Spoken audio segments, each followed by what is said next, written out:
Jamaica, the birthplace of reggae and dancehall, is no stranger to musical innovation. In recent years, a new genre has emerged from its shores, trap dancehall.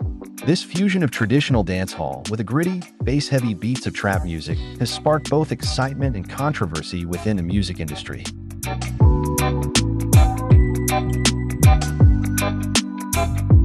Among the leading names in trap dancehall are Kraft, Pablo YG, Skillabang, and Najiri. They are at the forefront of a movement that blends dancehall's rhythmic energy with the darker, more intense sounds of hip-hop's trap subgenre. Trap dancehall is not merely a hybrid, it represents the refusion of hip-hop back into dancehall. By merging hip-hop and dancehall beats, he created what we now recognize as trap dancehall.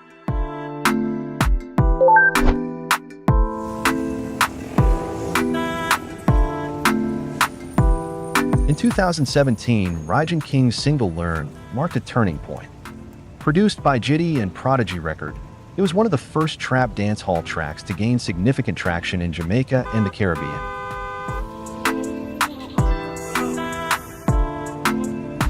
Producers like Tip God and Hinton Music argue that trap dancehall has a distinct sound. The genre's unique blend of sounds, frequencies, and lyrics sets it apart from traditional dancehall. However, not everyone is convinced. Dancehall legends like Bounty Killer and Beanie Man have expressed skepticism, viewing trap dancehall as a departure from the genre's roots. They argue that merely voicing on trap rhythms doesn't create a new genre. Interestingly, trap dancehall's rise is closely linked to Montego Bay. The harsh realities of life here often reflect in the genre's lyrics, which frequently explore themes of violence, scamming, and survival. Despite the criticism, trap dancehall is opening doors for many young artists. It's providing them with opportunities to break into the music scene and gain international recognition. This new wave is creating a vibrant and dynamic musical landscape.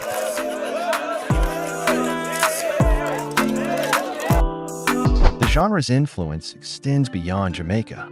International artists and producers are embracing trap dancehall, remixing tracks, and collaborating with Jamaican talent. This global appeal is helping to break down barriers and introduce Jamaican music to new audiences. The impact of trap dancehall is also felt across Africa, where artists like Zimbabwe's Delano are incorporating its elements into their music, further expanding the genre's reach and resonance.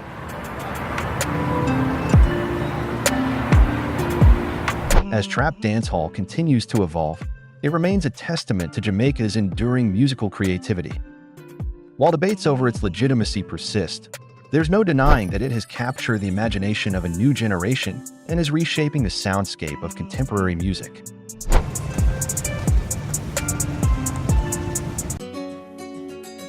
Killing on my dog, and killing on my dog, and killing on my dog. X6 Mafia.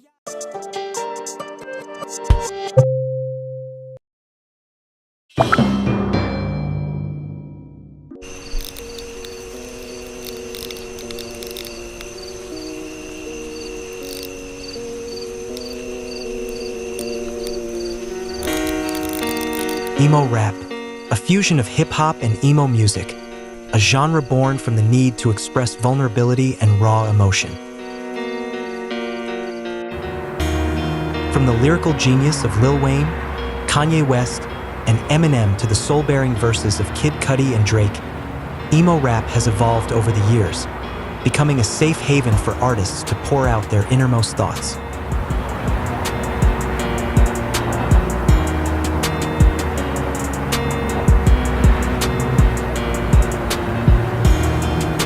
Bones, the artist synonymous with modern emo rap, took the genre to new heights by fusing rap with indigenous rock sounds, amplifying its emotional depth. Since the mid-2010s, modern emo rap has risen to global prominence, captivating audiences worldwide with its compelling lyrics, fascinating melodies, and undeniable mass appeal. The impact of emo rap is felt deeply by its listeners, who find solace in the relatable struggles and heartfelt expressions conveyed through the music. As emo rap continues to evolve, its legacy endures. It remains a testament to the power of vulnerability and the unbreakable bond between artist and listener.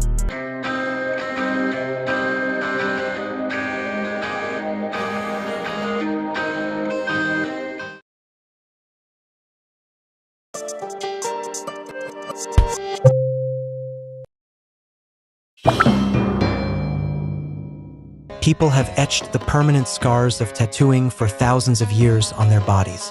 Some designs are as simple as a rose, or as elaborate as your imagination allows.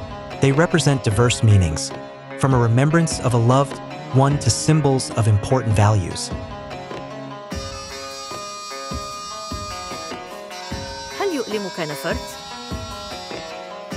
قليلا، لكنه تذكير بمن نحن وما نتحمله. Tattooing dates back as far as the Iceman era, 5,200 years ago. In ancient Egypt, it was a practice predominantly for women, marking those who were concubines or bore diseases. But it also served a therapeutic purpose for mothers bearing children. Fast forward to today, where tattoos have evolved from a hidden practice to a celebrated art form. The music industry has played a pivotal role in this transformation.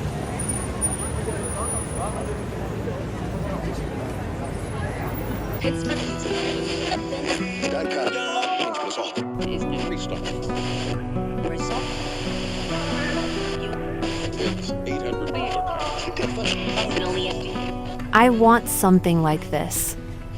It's a tribute to my favorite song. Music and tattoos share a symbiotic relationship, one influencing the other. As artists express themselves through ink, their fans follow suit, finding a sense of unity and belonging. Tattoos have become a symbol of self-expression, identity, and remembrance. With each lyric and beat, they inspire countless designs etched into the skin of devoted followers.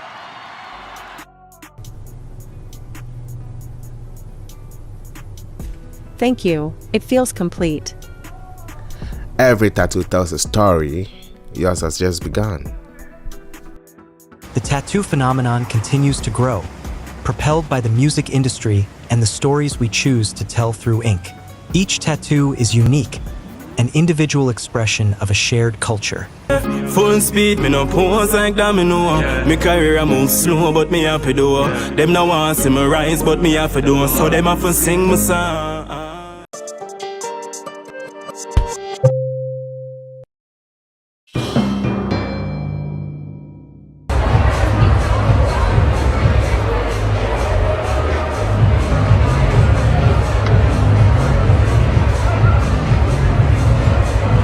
Are you ready, Clive?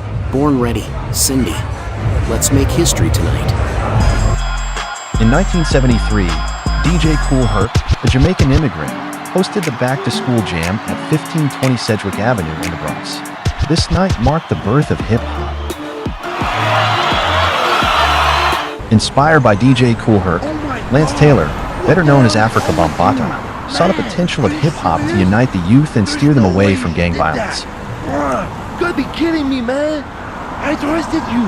Did you fall on your head or something? What the hell? Instead of fighting, why don't we have a block party?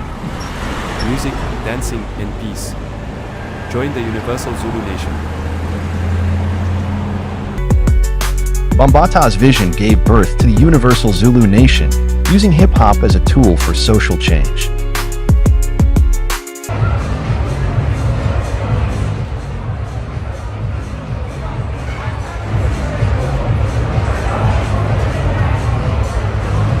Grandmaster Flash, born Joseph Sadler, revolutionized DJing with his quick mix theory, elongating drum breaks to create a continuous beat.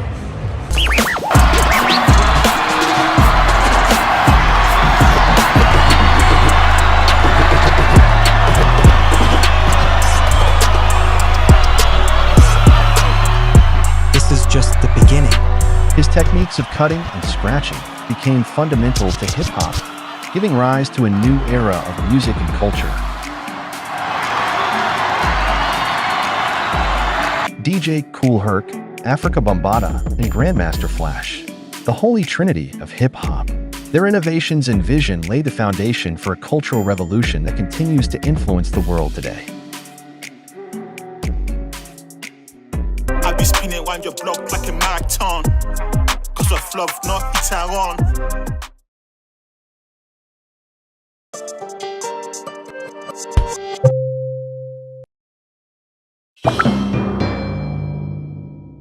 K-pop music, as the name connotes, is a genre which originated from the Korean traditional musical roots, with bits of R&B, pop, hip-hop, rock, jazz, electronic dance, folk, country, disco, and more. Many may have the notion PSY single-handedly created the K-pop buzz with his comically choreographed hit song, Gangnam Style, in 2012, which took the world by storm. But K-pop music initially was birthed in the mid-90s by the idol group Seo Taiji and Boys. Other idol groups like Baby Vox,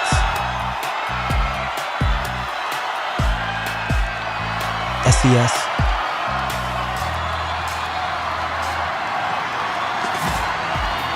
HOT emerged and joined the wave as the genre made showbiz sense in South Korea. The genre has gone through the mill, producing generations of idols down the years. Talk of SS501, Super Junior, G-Idol, TXT, TVXQ, BoA, Beast, and many others. Today, K-pop music can boast of BTS, EXO, Blackpink, Twice, Mamamoo, Red Velvet, and more, who have taken the genre to a whole new level with their captivating melodies, appealing choreography, and impeccable group activities.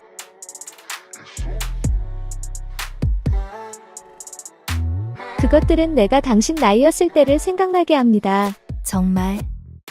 당신이 가장 좋아하는 사람은 누구였나요? 서태지와 아이들. 그들은 개척자였습니다. These groups have curated certain styles that enable them to stand out in the global pop culture. From the past to the present, K-pop echoes through the hearts of millions, transcending borders and uniting fans worldwide. And its story is far from over.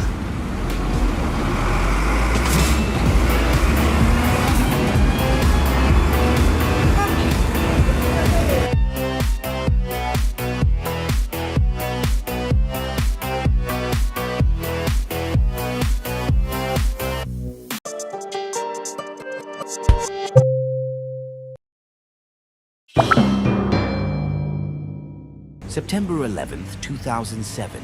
Pivotal date in hip-hop history. Two titans, Chicago's own Kanye West and New York's rap king 50 Cent, went head-to-head in an iconic battle. For 50 Cent, the stakes were high. Riding the wave of his chart-topping albums, Get Rich or Die Tryin', and The Massacre, his third studio album, Curtis, was expected to dominate. With production from heavyweights like Timbaland, Dr. Dre, and Eminem, 50's new singles, I.O. Technology and I Get Money, were primed to climb the charts. Let's raise the stakes. If Kanye outsells me, I'll stop making solo albums. On the flip side, Kanye West was charting his course. Known for his impeccable production and innovative approach, Ye's Graduation was poised to reshape the sound of hip-hop.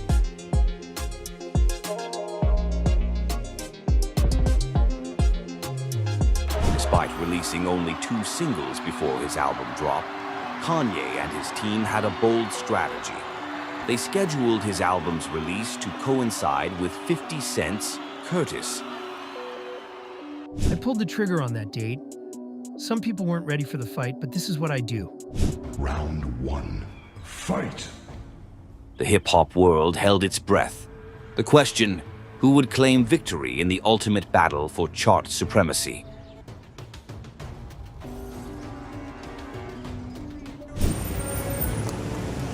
You are a thugger, you are a thugger, you are a thugger.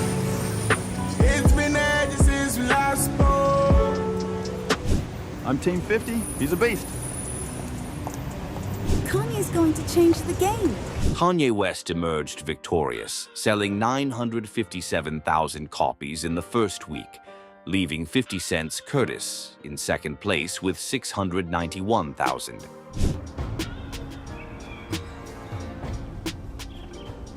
And the numbers didn't lie. Stronger soared higher than AO technology on the Billboard Hot 100, marking a monumental shift in the industry.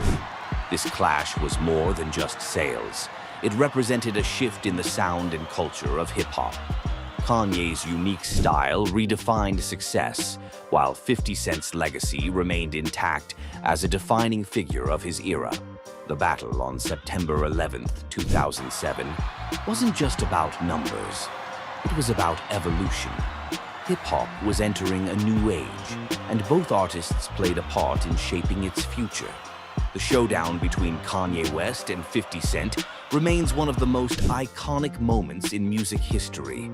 It redefined hip-hop's success story, opening doors for new sounds, styles, and artistry. You are a dogger, yeah, you are a dogger. I don't wanna talk to you, girl. You are a dogger, you are a dogger, you are a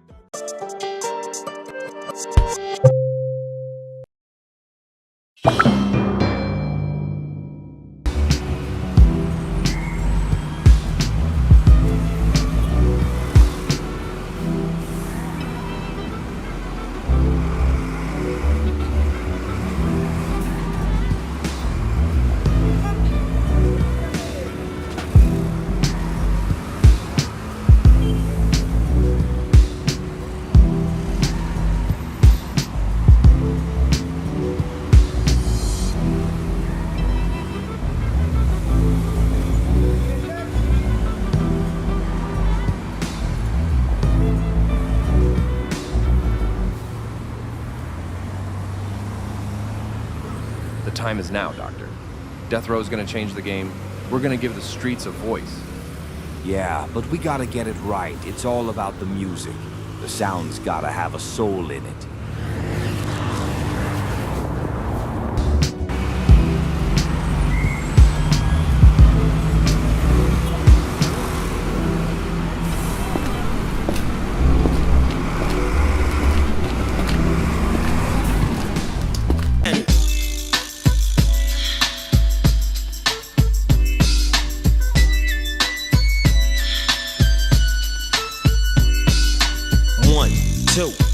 To the folk, Snoop Doggy Dogg and Dr. Dre is at the door, ready to make an entrance, so back on up, cause you know we're about to rip shit up. Give me the microphone first so I can bust like a bubble. Compton and Long Beach together, now you know you in trouble. Ain't nothing but a G thing, baby. Too low death niggas, so we're crazy. Death Row is the label that pays me. Unfadable, so please don't try to fake this. But back to the lecture at hand. Perfection is perfected, so I'ma let them understand. This is the future, Dre. We taking over. We just getting started. Learning her, man. And at the same time.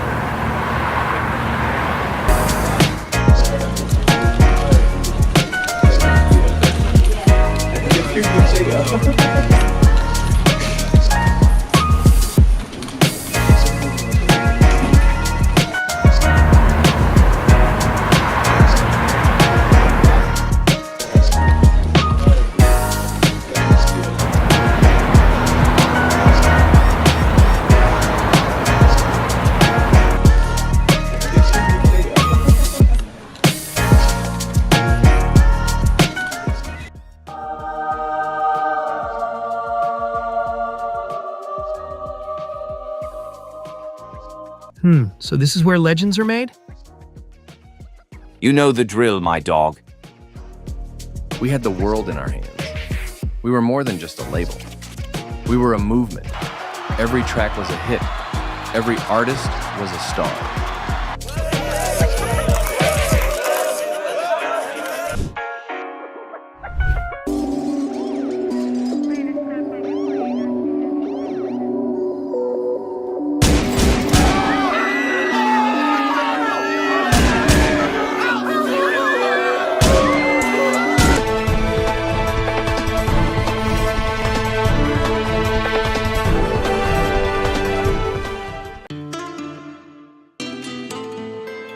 with power comes greed, and soon enough the cracks began to show.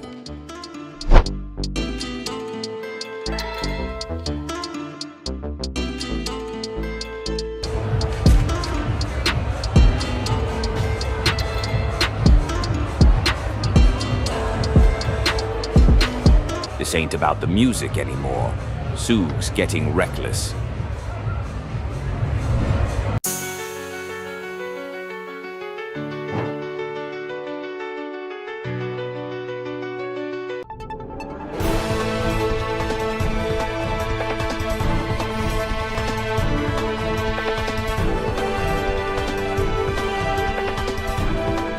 Suge Knight sued for millions. Dr. Dre leaves Death Row. Gang ties plague Death Row Records. I built Death Row to make music. Somewhere along the line, it became something else. I had to walk away before it destroyed me.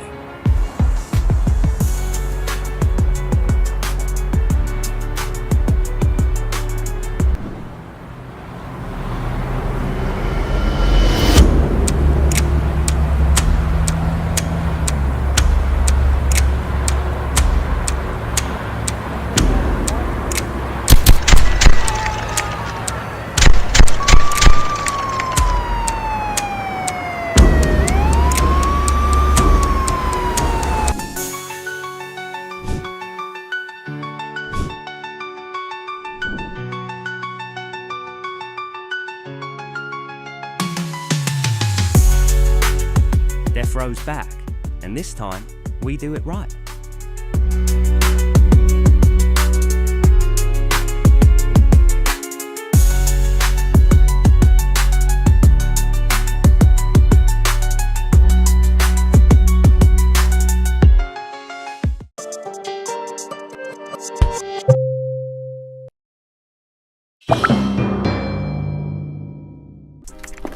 In 1988, a young, determined Sean Combs entered Uptown Records as a summer intern. He had no idea this was the beginning of a journey that would change the landscape of hip-hop forever.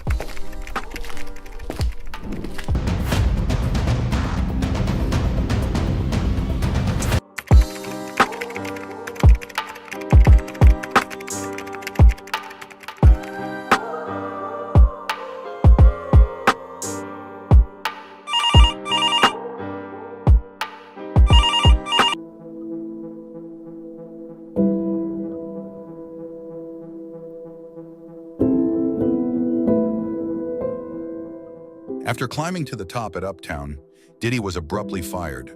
But instead of slowing down, it only fueled him to create something greater, his record label. In 1993, Bad Boy Records was born. With their debut release, Flava in Ya Ear, the label instantly made waves in the music industry. Diddy's keen eye for talent brought artists like the Notorious B.I.G. to the forefront of hip-hop, turning Bad Boy Records into a cultural powerhouse.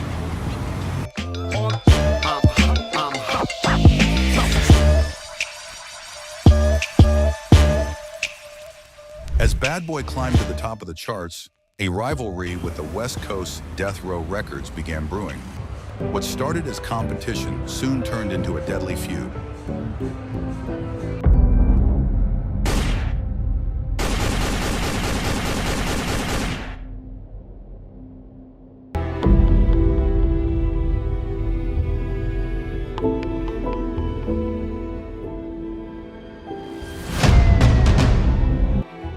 Despite the loss, Diddy and Bad Boy kept pushing forward. Biggie's legacy lived on through his music, and Bad Boy continued to release hits. Bad Boy continued to evolve with the times, signing fresh talent and adapting to new trends, keeping its name relevant in a dynamic world of hip-hop and R&B. The 2015 BET Awards marked Bad Boy's 20th anniversary, a testament to the label's lasting influence on the music industry.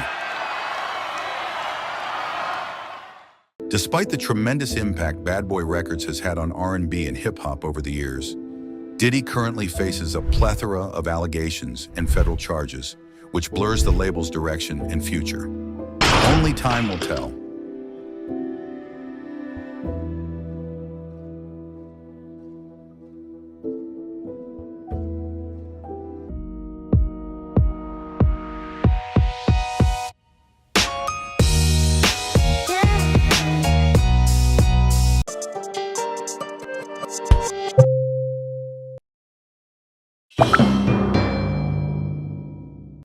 sound of disco, once a heartbeat pulsing through the veins of urban nights, faded like the final flicker of a dying star. From the early 1970s, it rose, a radiant explosion of funk, soul, and pop. Born in New York City's underground, disco danced through the neon nights, a rhythm for the unheard, the unseen, and the bold. In the clubs of the 1970s, the LGBTQ+ community found a sanctuary where the music drowned out the noise of the outside world. Disco wasn't just a genre, but a revolution in sequins, mirrored balls, and thumping beats. Donna Summer's voice soared, and Chic brought the groove that defined an era. The Bee Gees kept us staying alive, reminding us that the dance floor was a place of freedom. The music felt unstoppable, but no rain lasts forever. July 12, 1979 marked the beginning of the end. At Chicago's Comiskey Park, a riot broke loose as crowds crushed their vinyl records, an explosion of pent-up rage against a genre seen as plastic, indulgent, and even dangerous.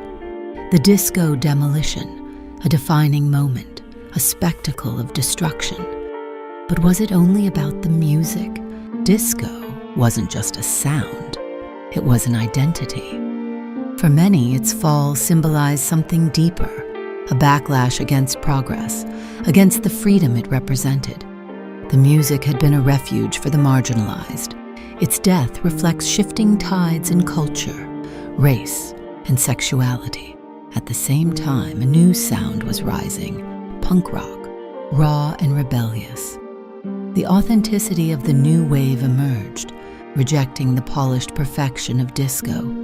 People wanted grit, not gloss. And in the shadows of the crumbling disco empire, hip-hop was born. It rose from the streets of the Bronx, a voice for those disco never reached. The world was changing, and so was the music. Yet even as disco's lights dimmed, its influence never truly disappeared. You can hear it in today's dance music, its four-on-the-floor beat, still driving clubs and festivals. From house to electronic dance music, its spirit thrives. The fall of disco was more than the end of a genre. It was the end of an era, but its echoes remain.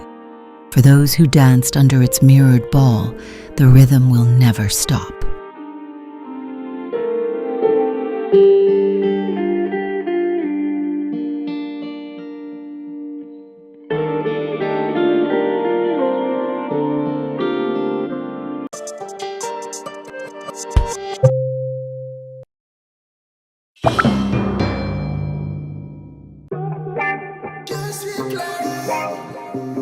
Our shoes might have been born in Somerset, England, but their heart beats to a Jamaican rhythm. Since the original desert boot stepped onto the island in the mid-20th century, Clark's originals have been more than just footwear. They've become a cultural emblem. It all started with a simple design, timeless, versatile, and understated. But by the 1970s, our soles were no longer just shoes.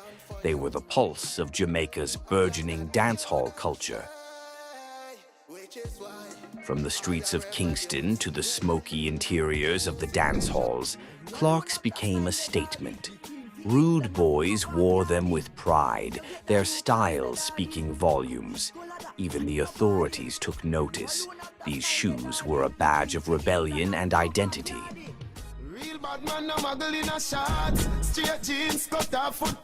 And then came Vybz Kartel.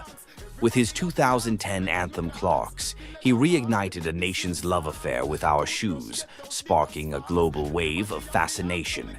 Suddenly, Clark's weren't just for Jamaicans. They were for anyone who wanted to channel that iconic swagger. Clarks for the summer, Clarks for the winter, Clarks for the sun, Clarks for the water. In Jamaica, owning a pair of Clarks means more than just having great shoes. It's about permanence, pride, and a legacy passed down through generations. People save for months, even years, to own a pair. Not for a season, but for a lifetime. Now, with our dancehall collection, we've come full circle. Designed with vibrant colors and subtle stripes inspired by Jamaican culture, our wallabies and wallaby boots pay homage to the island that turned our shoes into an icon. This campaign was created with a full Jamaican cast and crew, celebrating the music, the culture, and the legacy of Clark's originals.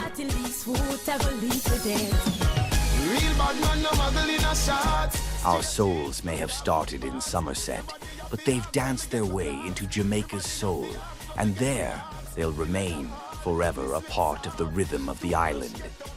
Everybody have the axe when me get my clocks. Everybody have the axe when me get my clocks. And when you get the new clocks, the daddy. Well, tales in the tunes we play. I and I break it down for you.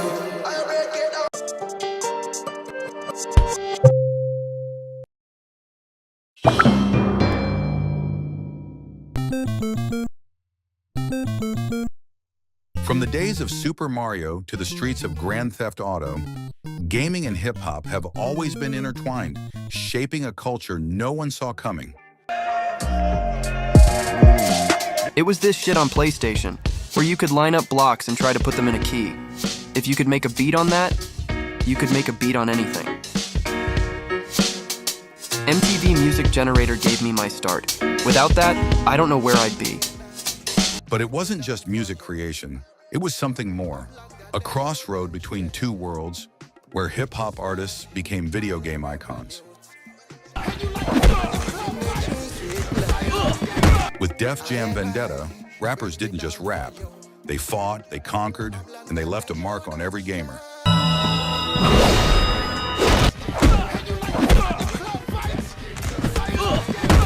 It became a cultural touchstone, merging two powerful movements into one unforgettable experience.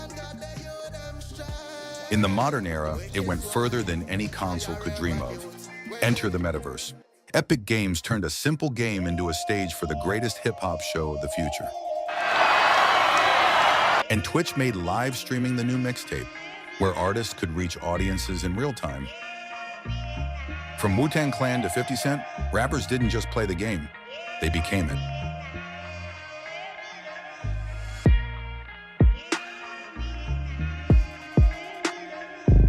In the streets of Atlanta and New York, hip-hop and gaming are celebrated together. Two worlds forever linked, still pushing the boundaries of creativity and expression.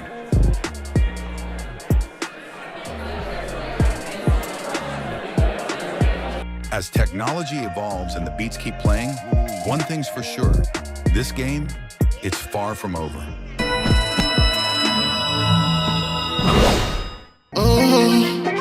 Well, tales in the tunes we play. I and I break it down for you.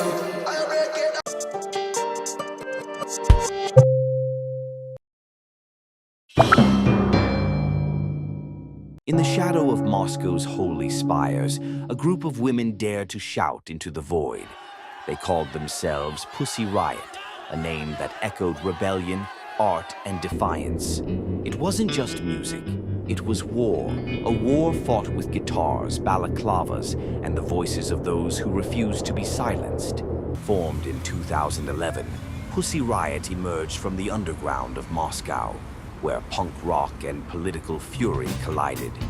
They borrowed from the riot girl movement, combining feminism and defiance in a country where neither was welcome.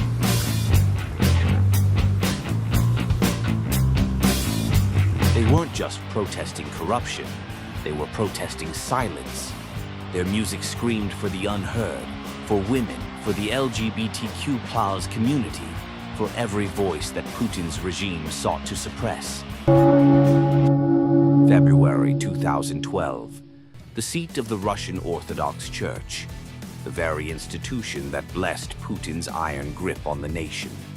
They called on the Virgin Mary to drive him away, exposing the unholy union between state and church.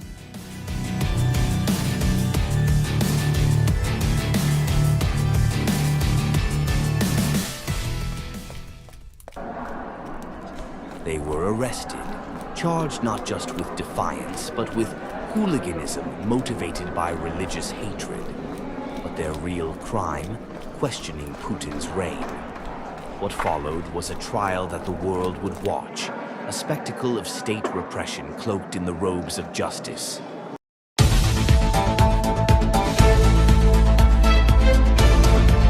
In August 2012, they were sentenced, imprisoned not just for their actions, but for daring to speak. The state tried to make an example of them, tried to break them, but the world was listening.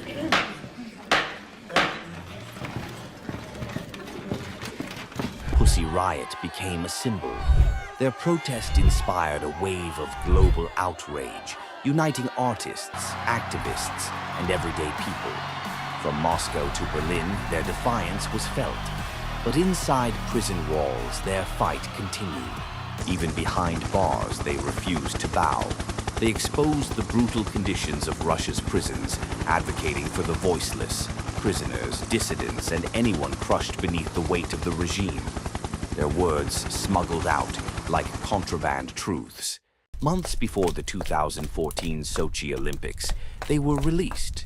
A calculated move by Putin, a gesture to the international stage.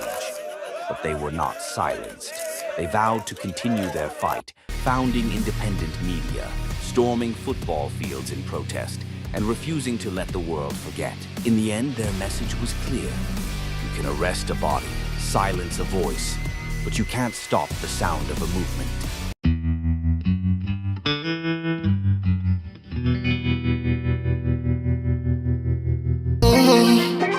Well, tales in the tunes we play, I and I break it down for you.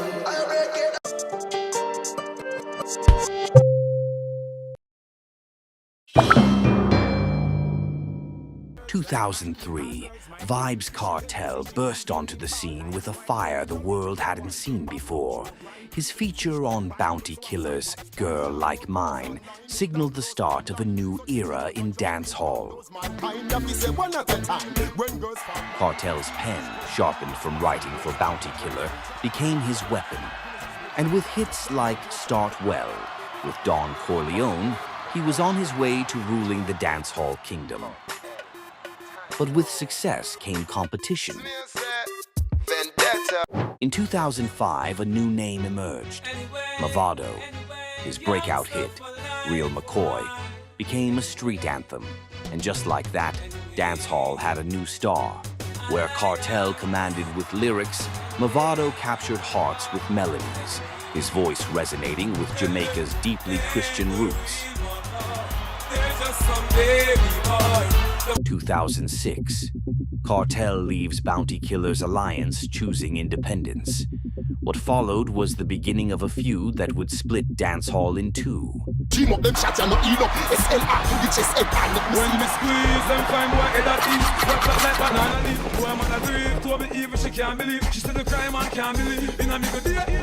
What started as a lyrical war spilled into the streets. Gully versus Gaza was no longer just music, it was a movement.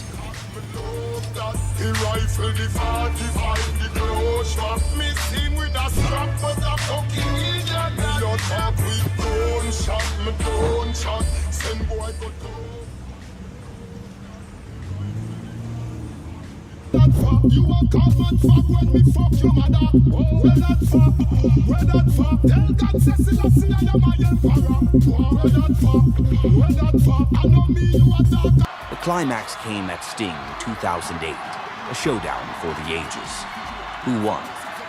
That remains a matter of debate, but the feud raged on.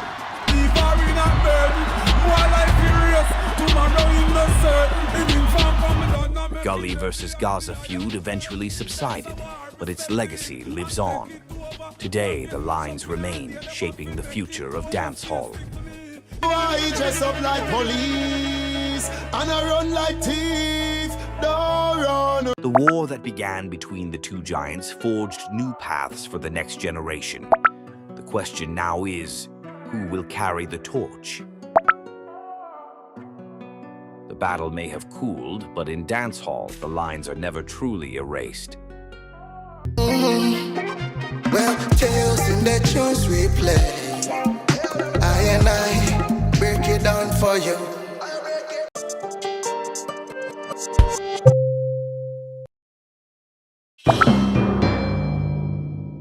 The 1980s and early 1990s saw the rise of one of the most devastating public health crises in American history, the crack epidemic.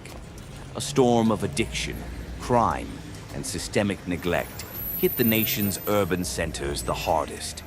But from this darkness, a voice emerged, raw, honest, and unfiltered. That voice was hip-hop. The government's response? The war on drugs. It hit hard, with law enforcement cracking down on these communities, leading to mass incarceration.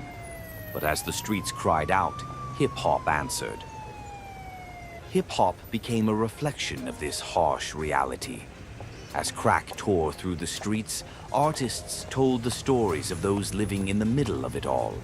They rapped about the broken homes, the endless cycles of poverty, and the violence that erupted from addiction. In 1988, Straight Outta Compton by NWA became the anthem of a generation. With hard-hitting lyrics and unapologetic rage, they painted a vivid picture of the streets of Los Angeles. Through their music, they became the voice of disenfranchised communities, where the police and crack seemed to work hand in hand to destroy lives. Tupac Shakur was another beacon, using his platform to give a voice to those who had none. His song, Brenda's Got a Baby, told the haunting tale of a young girl left abandoned by a system that had failed her, a life derailed by poverty and drugs. And on the East Coast, the notorious B.I.G. shared his experiences through tracks like Juicy. He chronicled his rise from hardship, showcasing the allure and dangers of street life. His raps were a mirror, reflecting both the ambition and tragedy that accompanied hustling amid the crack epidemic. But hip-hop was more than just a soundtrack to this era. It became an artistic expression of survival, resilience, and resistance. The crack epidemic was not just a story of destruction, but also one of perseverance. Through their lyrics, artists documented the struggle for survival in communities that had been pushed to the brink. Hip-hop told the world, we are still here, we are still standing. It became a cultural force, unafraid to call out injustice, from the policies of mass incarceration to the systemic failures of the war on drugs.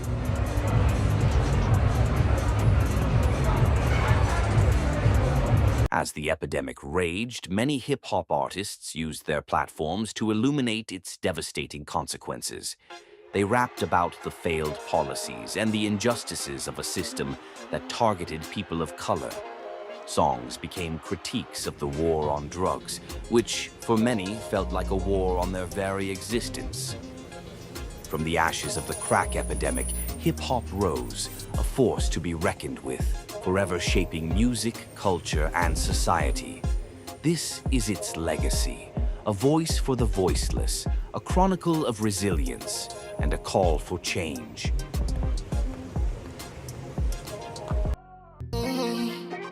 Well, tales in the tunes we play.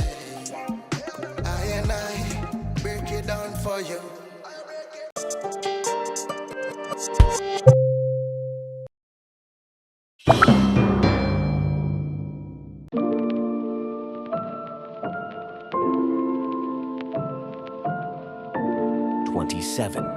A number that resonates like an unspoken curse in the annals of music history. From the smoky pools of London to the grunge backstreets of Seattle, a pattern emerged. Brilliant souls extinguished when the calendar hit 27.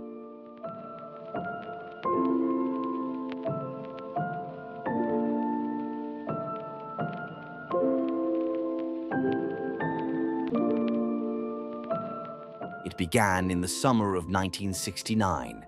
Brian Jones, Rolling Stones founder, found dead in his swimming pool.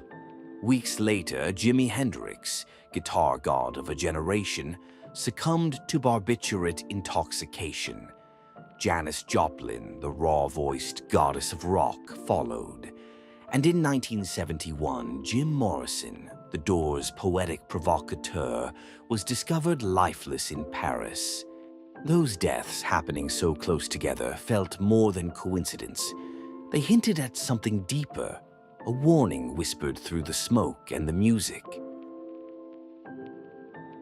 These were artists who burned brighter than most. Success found them young, fame enthralled them early.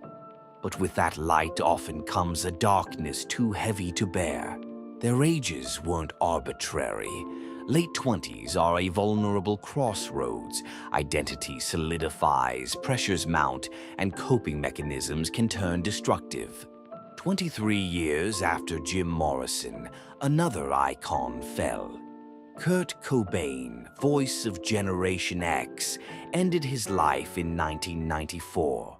His death reignited the 27 Club legend, reminding the world that this pattern transcended eras and genres.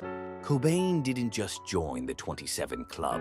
He amplified its darkness for an entire generation thirsty for authenticity.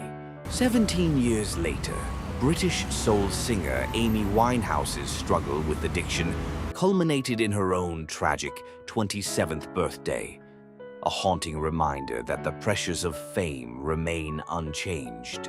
Winehouse was raw, unfiltered. Her struggles were public, her pain palpable. Her death both saddened and unsettled a generation raised on reality TV and social media. Is it a curse targeting gifted souls, a numerological coincidence, or the tragic endpoint of a lifestyle that seduces young stars into excess? The media seizes on patterns. We find narratives in chaos. But the truth may simply be that an unsustainable pace, coupled with unchecked mental health struggles, leads some to a fatal conclusion. Today, the 27 Club lives on in museums, documentaries, and heartbroken tributes. It's a testament to the power of art, and a cautionary tale of the price often paid for brilliance. They blazed across our skies, brief, brilliant, unforgettable. 27 years is all they were given, and in their absence they remain eternally alive in every note, every lyric, every heart they touched. Well, tales in the tunes we play, I and I break it down for you.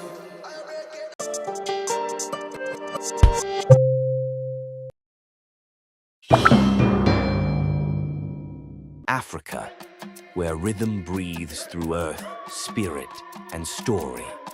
Here, music is not just entertainment. It's language, it's memory. It's a heartbeat passed from one generation to the next. Instruments across the continent are more than tools for melody. They're messengers, speaking to gods, ancestors, and the living alike. From the deserts of the north to the valleys of the south, African instruments echo history, identity, and ritual. They accompany births, deaths, harvests, and healings. They are made by hand from earth's gifts, wood, gourds, animal skins, bones, and vines, each shaped with care and centuries of knowledge. African instruments fall into 5 main categories: idiophones, chordophones, aerophones, membranophones, and percussion, each with its voice, its soul. Idiophones sing when struck, shaken, or scraped. The gankogui, a double bell from Ghana, is more than rhythm. It's the backbone of entire orchestras. From slit drums to shakers made from gourds, seeds, or even soda cans. If it can make a sound, it belongs.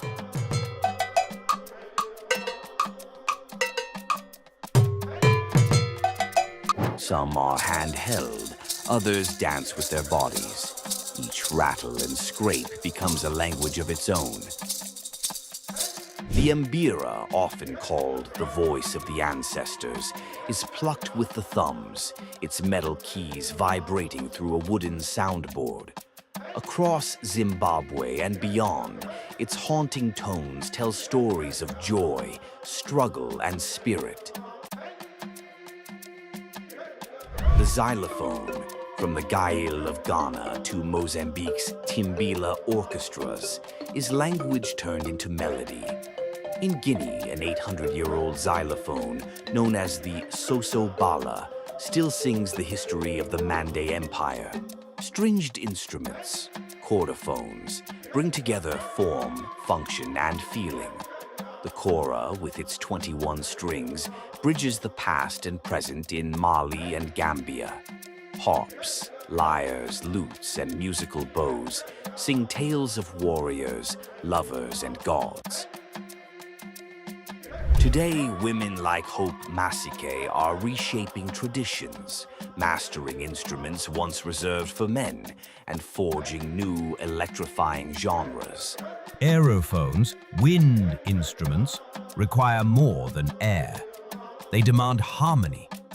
In places like Chad and Uganda, over 100 flute players may perform as one, each assigned just a single note.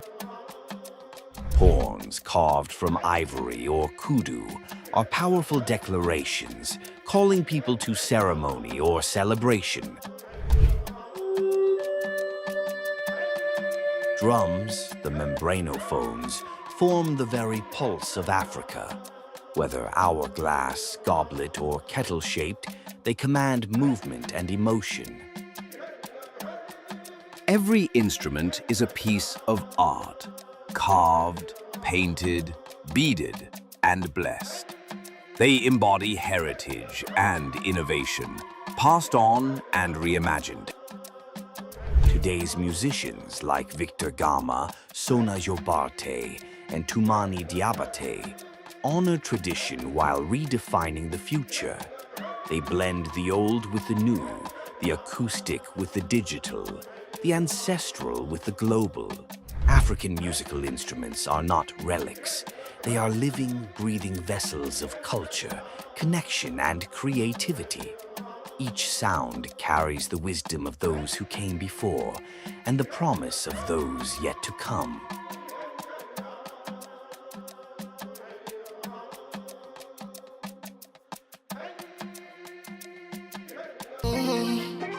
Well, tales in the tunes we play. I and I break it down for you.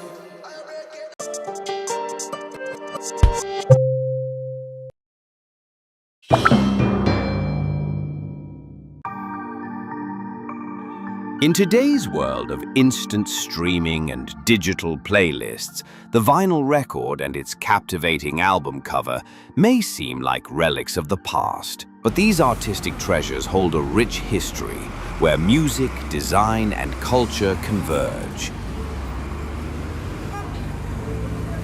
At the dawn of the 20th century, vinyl records were sold in plain protective sleeves, functional but uninspired.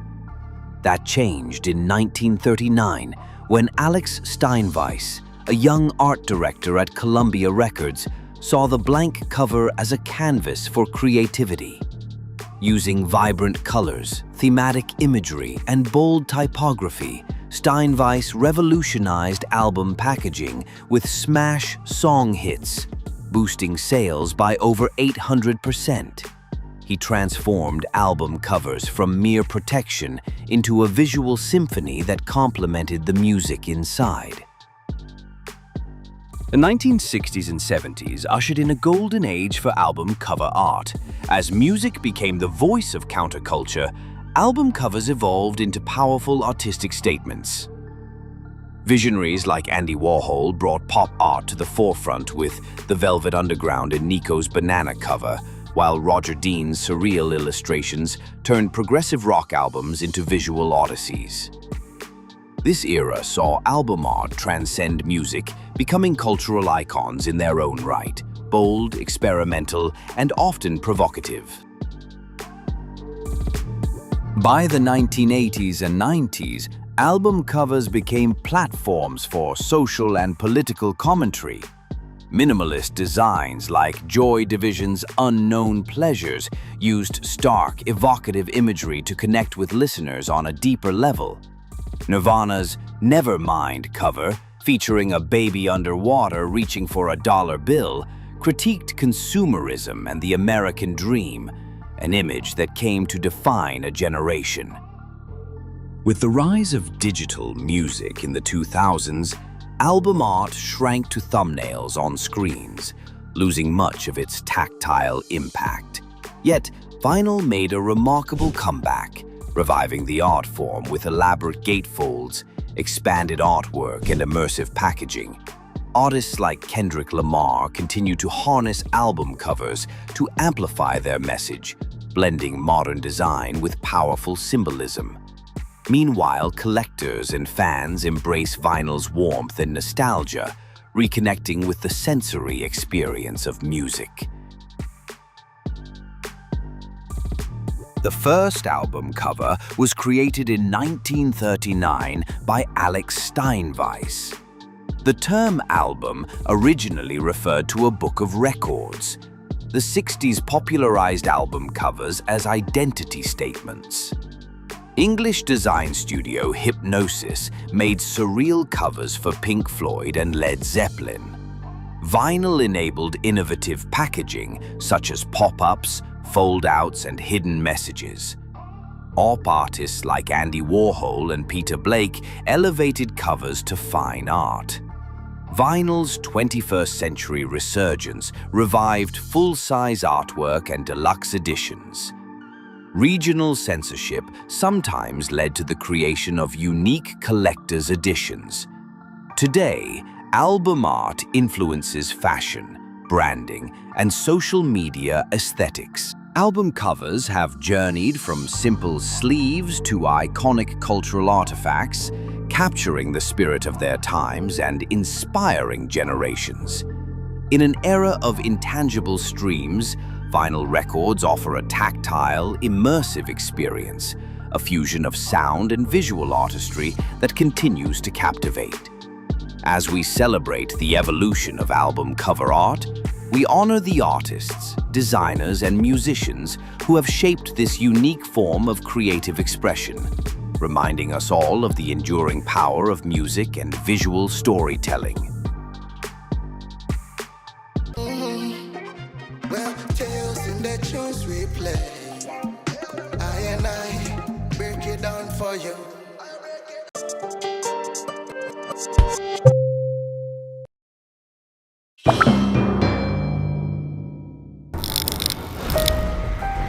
They say it started with a whisper, a rhythm deep in the soul. But when it rose, they called it a scream from hell itself. They called it the devil's music, but the truth is more complicated than that.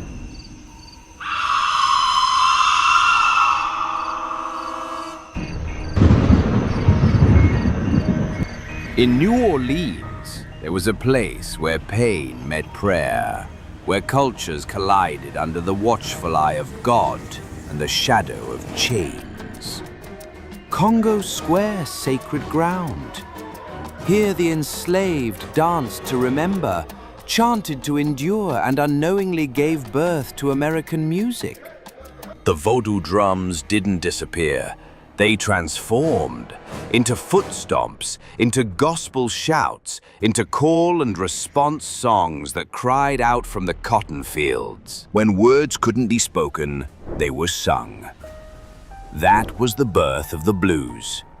But the church, already wary of alternative spiritualism, saw trouble in this new sound. And when the blues began to soothe souls, pastors saw it as competition.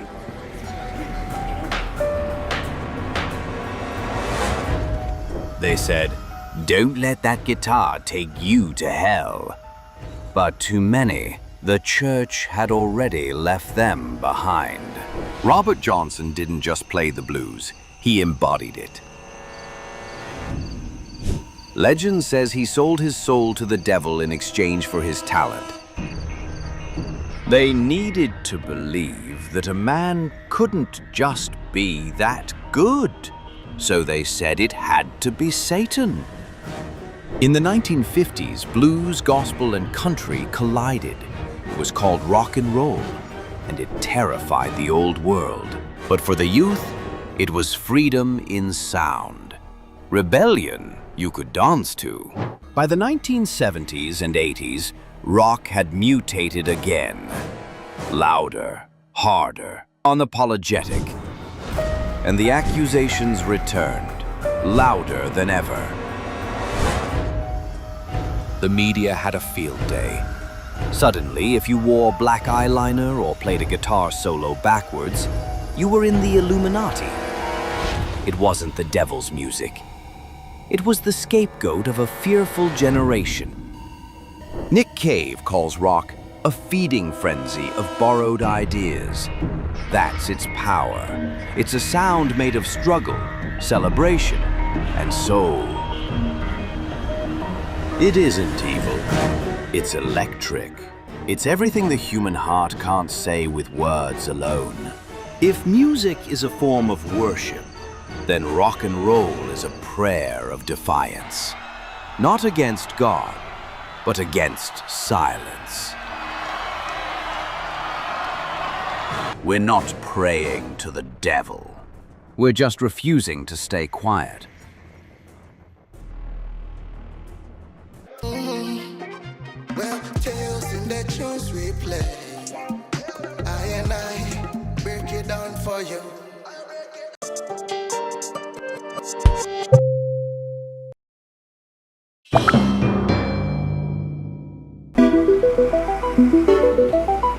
Few musical styles have captured the heartbeat of social evolution quite like rap. Born from the rhythms of resilience and rooted in the African-American experience, rap has always been more than music. It's been a voice for the unheard, a movement for the marginalized.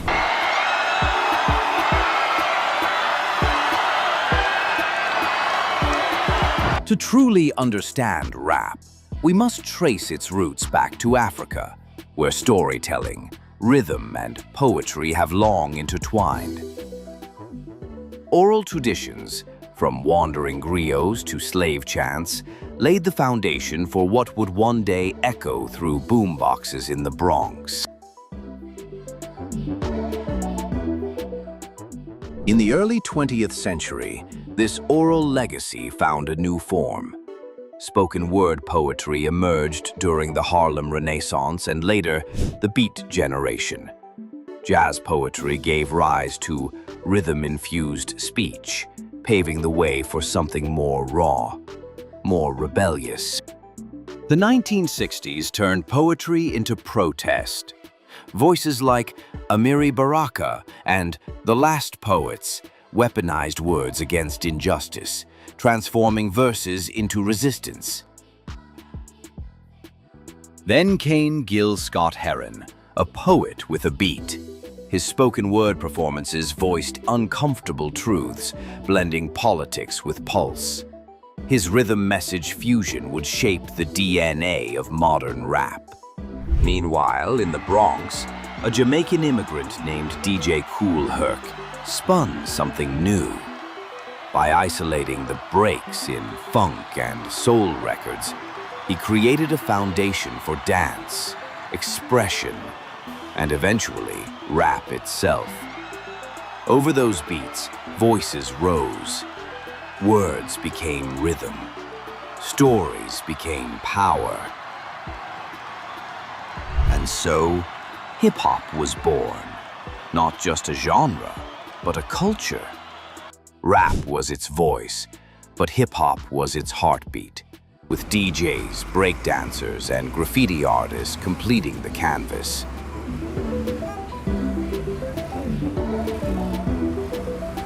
Rap and spoken word, often overlapping, reveal a shared soul. Both challenge, both inspire, both speak truth to power. From ancient African chants to global stages today, rap remains a lifeline of culture and expression, a reminder that rhythm, when given a voice, can change the world.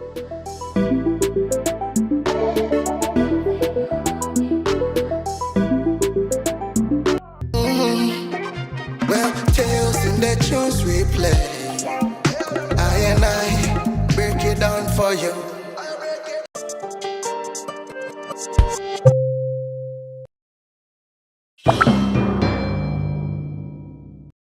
Hip-hop started as a local sound, a voice from the streets, raw, unfiltered, unpolished. But one man saw more than music. He saw a movement, a brand, an empire. This is the story of Sean Combs, Puff Daddy, Diddy. In the early 1990s, hip-hop and R&B were separate worlds. Hip-hop was gritty and aggressive. R&B was emotional and melodic. Diddy fused the two. This new sound became known as hip-hop soul. Through this fusion, artists didn't just rap or sing. They felt human, vulnerable, powerful. Hip-hop was evolving. Hip-hop had always told the truth of the streets. But Diddy introduced a new image: success, luxury, aspiration, designer suits, champagne, big dreams. Some called it ghetto fabulous. Others saw it as proof that hip-hop belonged everywhere. Music videos became bigger. Artists became global stars. Hip-hop wasn't asking for space anymore. It was taking over. With Bad Boy Records, Diddy didn't just sign artists. He built a system. A label where every artist had a role. Different sounds, one identity.